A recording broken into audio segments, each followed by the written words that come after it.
Bharatiya Janata party के बदलापुर विधानसभा के विधायक रमेश चंद्र मिश्रा का नाम बदलापुर के विकास को लेकर ऊपर स्तर पर जाना जाता है। रमेश मिश्रा एक ऐसा नाम है जो उत्तर प्रदेश में चर्चा का विषय है और वहां के लोगों के लिए लोकप्रिय विधायक के रूप में भी जाने जाते हैं। लेकिन उनकी लोकप्रियता उत्तर प्रदेश के साथ साथ मुंबई में भी देखने को मिलती है। जिस तरह से आप देख सकते हैं कि मुंबई प्रवास के दौरान रमेश मिश्रा मीरा रोड पूर्व में little genius international school Poonam Sagar complex में राजेश मिश्रा के द्वारा आयोजित सत्कार समारोह में पहुंचे और इस दौरान जनपद जौनपुर बदलापुर सहित उत्तर भारतीय समाज के बड़ी संख्या में लोगों ने उपस्थित होकर विधायक रमेश चंद्र मिश्रा का स्टॉल उड़ाकर स्वागत किया, फूल गुच्छ दिया और लोगों में खुशी थी। वहीं इस दौरान राजेश मिश्रा प्रबंधक और जिला उपाध्यक्ष शिक्षक सेल मीरा भाईंदर, जिला अध्यक्ष सुनील कुमार दुबे सहित अन्य कई लोग यहां पर उपस्थित रहे। मीडिया से बातचीत में क्या कुछ कहा रमेश चंद्र मिश्रा ने, देखिए। मुंबई में हमारे साथ खास मेहमान मौजूद हैं। बदलापुर के विधायक और उत्तर प्रदेश के काफी नामचीन विधायकों की लिस्ट में आने वाले रमेश चंद्र मिश्र जी।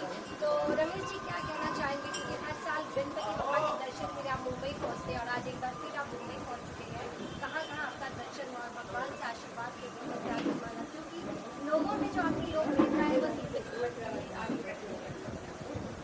देखिए, सबसे पहले मैं बताना चाहता हूं कि मेरा 20-25 वर्ष से ज़्यादा समय से मैं यहाँ पर गणपति बप्पा का दर्शन करने आता हूँ। क्योंकि क्या है कि मैं जिस जिले का रहने वाला हूँ, जौनपुर बदलापुर विधानसभा का, हमारे यहाँ के ज़्यादातर लोग मुंबई में रहते हैं। अगर मैं कहूँ तो बड़ी संख्या में यहाँ पर लोग रहते हैं। तो चूँकि यहाँ पर सब लोग गणपति बप्पा का पूजन रखते हैं, उसमें लोगों का आग्रह भी रहता है और मेरे लिए भी बड़ी बात रहती है कि कम से कम इस अवसर पर आकर के बप्पा का दर्शन करता हूँ।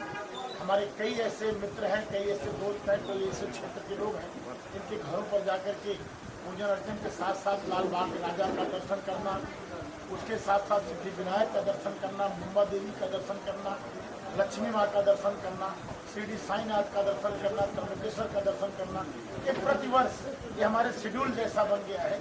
लगभग 25 वर्षों से ज़्यादा समय से मैं दर्शन करने यहाँ पर साल भर में एक बार जरूर आता हूँ। तो आप बप्पा के आशीर्वाद लेने आते हैं उत्तर भारत में, जो उत्तर प्रदेश के लोग मुंबई में हैं, उनके लिए जो आपके लिए उनके दिल में प्यार है, आपका सत्कार समारोह यहाँ आयोजित किया गया, उसे देखकर क्या कहना चाहेंगे कि आपके कार्यों को आप जिस तरह से लोगों के बीच उसे देखते हुए जब जनता भी इतनी ज़्यादा एक्टिव हो जाए तो उसे देखकर आप क्या कहेंगे? देखिए, क्या है कि जनता के, हमारी जो बदलापुर की जनता है, बड़ा हमसे इसलिए प्यार करती है, इसमें कोई दो राय नहीं। लेकिन उसके साथ में एक चीज और कहना चाहता हूँ, हमारे जो उत्तर भारतीय जो मुंबई में रहते हैं, उनके अंदर एक खासियत, यहाँ के पानी में एक खासियत है। मैं किसी की शिकायत नहीं कर रहा हूँ आपके चैनल के माध्यम से, लेकिन मैं ये जरूर कह सकता हूँ कि उत्तर भारतीय, खासकर मुंबई में रहने वाला वो जो उत्तर भारतीय है, वो अपने गाँव के तरफ बहुत ध्यान देते हैं। वो अपने माता पिता के ऊपर गाँव में घर बनवाना, वहाँ के गांव के लोगों को देखना, गरीबों की मदद करना, समाज सेवा जैसा काम वो लोग करते रहते हैं। यानी उनकी कनेक्टिविटी बहुत अच्छी रहती है वहाँ से। और मैं समझता हूँ कि मैं भी वही काम कर रहा हूँ। मैं भी अच्छी सड़कें, अच्छा काम, अच्छा विकास करता हूँ। तो एक समाज सेवक पसंद आता है। इसलिए मैं जब मुंबई आता हूँ तो मुंबई के लोग बड़ा प्यार, बहुत स्नेह, बहुत स्वागत करते हैं, बहुत स्नेह करते हैं। और मुझे भी बड़ी प्रसन्नता होती है कि चलो कम से कम पूरे देश में और कहीं लोग खोजें या ना खोजें, लेकिन मुंबई में लोग खोज करके मिलते हैं। ये चीज़ मुंबई में देखने को मुझे हर बार मिलता है। बदलापुर की जो रूपरेखा है वो काफी बदल तो चुकी है, लेकिन आगे भी क्या रमेश जी उसमें बदलाव करने वाले हैं? क्योंकि देश ही नहीं, विदेश में भी रमेश जी जाते हैं और जहाँ जाते हैं वहाँ की छोटी छोटी चीज़ों पर ध्यान देते हैं, उस जगह को समझने की कोशिश करते हैं। तो बदलापुर में एक नया बदलाव क्या कुछ आने वाला है? देखिए, आज की डेट में मेरे बदलापुर में बहुत काम हुआ है। मैं उत्तर प्रदेश की सरकार को, भारतीय जनता पार्टी की सरकार को, मुखिया हमारे यूपी जी को धन्यवाद दूंगा कि हमारी सरकार की देन है कि आज मेरे बदलापुर में, अगर मैं कहूँ तो लगभग 12-13 पुलों का निर्माण, सभी बाजार सीमेंटेड रोड हो गए, जितनी बड़ी सड़कें थी सब जो है चौड़ीकरण सबका हो गया। ITI, fire station, bus station, बिजली विभाग का वर्कशॉप, सभी पंप कैनालों का जीर्णोद्धार होना, 2 सब स्टेशन नया निर्माण होना, ऐसे तमाम काम हमारे बदलापुर में हुए हैं।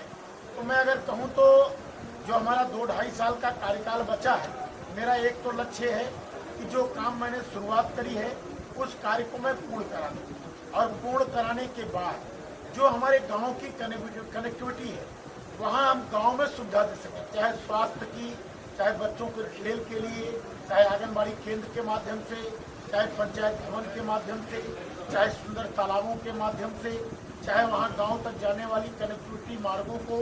ऐसा मेरा लक्ष्य है कि 2-2.5 साल में मैं बदलापुर का संपूर्ण विकास कर दूं, जिससे पूरे प्रदेश में बदलापुर टॉप 10 की बेहतरीन विधानसभाओं में एक विधानसभा उसमें बदलापुर है। लेकिन भाजपा हिंदू को एक साथ लाने की कोशिश कर रही है, सनातन धर्म को आगे बढ़ाने की कोशिश कर रही है, लेकिन अयोध्या जैसी जगहों पर भी हार का सामना करना पड़ता है बीजेपी को। इस पर आप क्या कहते हैं? देखिए, भाजपा का नारा है सबका साथ, सबका विकास, सबका विश्वास। अब हमने नारा बनाया है, हमने तो कोई भेदभाव किया नहीं। जो समाजवादी पार्टी का वोटर है हम उसको भी राशन दे रहे हैं, हम उसको भी आयुष्मान भारत का कार्ड दे रहे हैं 5 लाख रुपए का इलाज का, किसान सम्मान निधि का 6,000 रुपया उसको हर महीने दे रहे हैं, हर साल में उसको 6,000 रुपये दे रहे हैं। उसके साथ साथ उसके घर तक बिजली पहुंचा रहे हैं, उसके घर तक पानी पहुंचा रहे हैं। हमने तो भेदभाव किया नहीं। बसपा का जो वोटर है हमने तो उसके साथ भेदभाव किया नहीं। अब जो है इनको ये लगता है, ये लोग गुमराह करते हैं, भ्रमित करते हैं, और उनके वोटरों को लगता है चलो ठीक है, मोदी जी का सारा संपत्ति मिल ही रहा है, मोदी जी के योजनाओं का लाभ मिल ही रहा है, वोट दे चाहे जिन दे, मोदी जी तो कोई योजना बंद करेंगे नहीं। तो ये लोग जब भ्रमित करते हैं, गुमराह करते हैं, तो ये लोग जो है कहीं न कहीं भ्रमित होकर के मतदान करते हैं, और उसके नाते हम कहीं न कहीं चुनाव हम हार जाते हैं। और रही बात, आप जरा सोचो, अच्छा आप बताओ वोट किस मायने से मिलना चाहिए? विकास के मामले से। आज उत्तर प्रदेश में सबसे ज्यादा अगर काम हुआ है तो अयोध्या में काम हुआ है। अयोध्या में क्या नहीं हुआ? एयरपोर्ट से लेके, रेलवे स्टेशन से लेके, सड़कों से लेकर के, मंदिर का कायाकल्प से लेके, घाटों के कायाकल्प से लेके, नदियों का कायाकल्प, क्या छूटा है अयोध्या में? लेकिन उसके बाद भी अगर विकास पैमाना है राजनीति का तो हमने सब कुछ किया और तब भी हम चुनाव हार गए। यानी कि विकास पैमाना नहीं है, जातिवाद पैमाना अब की बार बन गया। लेकिन मुझे पूरा विश्वास है जनता पश्चाताप कर रही है, जनता दुखी है, और आपको यही उपचुनाव में और आने वाले चुनाव में आपको दिखाई पड़ेगा कि जनता समझ चुकी है कांग्रेस की। ये कांग्रेस का राहुल खटाखट सरकार आए या न आए, सबके खाते में 1 लाख, 2 लाख, 4 लाख देंगे। कहाँ गया खटाखट वाली मशीन? भाग गया अमेरिका हो, और अमेरिका, थाईलैंड, यही सब घूमता रहता है। वो जो है यही से अंड बंड बोलता रहता है, आप बकता रहता है। वो मानसिक रूप से क्या कहता है, बिचौलिया हो गया, विक्षिप्त हो गया मानसिक रूप से। अब रही बात है कि वो जो है उसको हम कुछ नहीं कर सकते। वो अमेरिका में बयान दे, चाहे सऊदीया में जाके बयान दे, हो सकता है पाकिस्तान में पहुंच जाए 2-4 दिन बाद, पाकिस्तान में भी जाके कुछ बोल सकता है। उनके पक्ष में जो है वो जो झंडा होता है पाकिस्तानी वाला, हरा वाला, चांद वाला, उसको भी फहरा सकता है।